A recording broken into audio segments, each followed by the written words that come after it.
Hi friends, welcome back to Rekha Shri foods. ఈరోజు వీడియోలో super టేస్టీగా ఎగ్ బిర్యానీ చూపిస్తున్నాను. ఇలా ఒక్కసారి ట్రై చేసి చూడండి. జస్ట్ ఒక 5-10 నిమిషాల్లో చాలా ఈజీగా కుక్కర్లో చేసేసుకోవచ్చండి.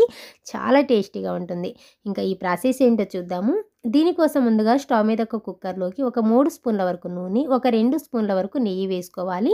ఇది కాస్త హీట్ అయిన తర్వాత ఇందులోకి హోల్ గరం మసాలా యాడ్ చేసుకుంటున్నాను. ఒక 1/2 స్పూన్ సోంపు, ఒక 2 ఇంచుల దాకా చెక్క, ఒక 6 లవంగాలు, ఒక 2 ఇలాచి, ఒకటి స్టార్ ఫ్లవర్, ఒకటి బిర్యానీ ఆకు, ఒక 1/2 స్పూన్ మిరియాలు, అలాగే కొద్దిగా బండ పువ్వు, ఇందులోనే కొద్దిగా జావిత్రి కూడా వేసుకోవాలి. అంటే బిర్యానీ మసాలాలన్నిటిని కూడా కొద్దిగా యాడ్ చేసుకుంటే సరిపోతుంది. వేసుకున్న తర్వాత ఇది కాస్త వేగనివ్వాలి. ఇది వేగిన తర్వాత ఇందులోనే సన్నగా తరిగిన ఉల్లిపాయలు ఒక 2 వేసుకుంటున్నాను. వేసుకున్న తర్వాత ఈ ఉల్లిపాయలు కొంచెం కలర్లోకి చేంజ్ అయ్యేంత వరకు ఫ్రై చేసుకోవాలి. సో ఈ విధంగా లైట్ గోల్డెన్ కలర్లోకి టర్న్ అయ్యాక ఇందులోకి ఒక స్పూన్ వరకు అల్లం వెల్లుల్లి పేస్ట్, ఒక 2 పచ్చిమిర్చిని స్లైసెస్ కట్ చేసుకుని వేసుకుని ఇది కాస్త పచ్చివాసన పోయేంత వరకు ఫ్రై చేసుకోవాలి. ఆ తర్వాత ఇందులోని కొద్దిగా మెంతియాకు వేసుకుంటున్నాను. మెంతియాకు వేసుకోవడం వల్ల ఫ్లేవర్ చాలా బాగుంటుంది. ఆ తర్వాత కొద్దిగా పుదీనా, ఒక అరకట్ట వరకు సన్నగా తరిగిన కొత్తిమీర కూడా యాడ్ చేసుకుని 1 నిమిషం పాటు ఫ్రై చేసుకోవాలి. సో ఈ విధంగా 1 నిమిషం పాటు వేగిన తర్వాత నెక్స్ట్ ఇందులోని సన్నగా తరిగిన టమాటాలు ఒక 2 వేసుకుంటున్నాను. బాగా పండిన టమాటాలు వేసుకోండి, టేస్ట్ బాగుంటుంది. వేసుకుని కొంచెం సాఫ్ట్గా మగ్గేంత వరకు మగ్గించుకోవాలి. సో ఈ విధంగా సాఫ్ట్గా మగ్గిపోయిన తర్వాత ఇప్పుడు ఇందులోకి ఒక 2 ఎగ్స్ని యాడ్ చేసుకుంటున్నానండి. బ్రేక్ చేసుకుని వేసుకున్న తర్వాత ఇది కదపకూడదు, ఇలాగే ఉంచండి. ఇది అడగంటకుండా ఉండాలంటే ఇందులోకి ఒక టీ గ్లాస్ వరకు వాటర్ని యాడ్ చేసుకుంటున్నాను.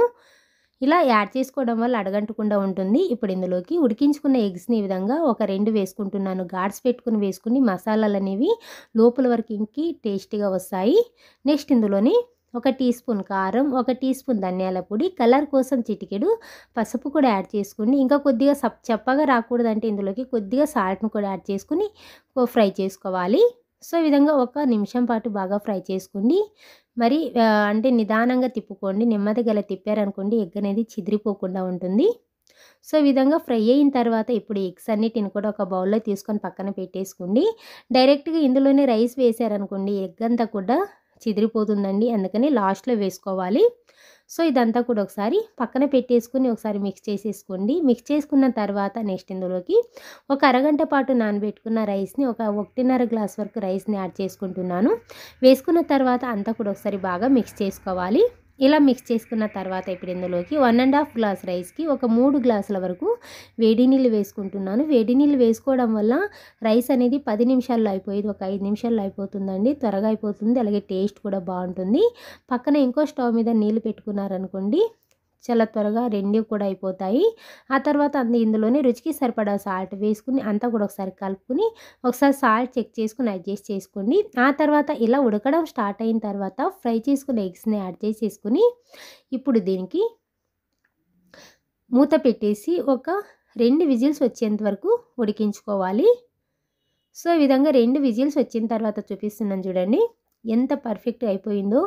చూస్తేనే తెలుస్తుంది కదా ఎంత బాగుందనేది. అంతే టేస్టీగా కూడా ఉంటుందండి. చాలా బాగుంటుంది. ఇది రైతాతో కానీ లేదా ఏవైనా గ్రేవీతో కానీ సర్వ్ చేసుకుని తినండి వేడివేడిగా. చాలా అంటే చాలా బాగుంటుంది.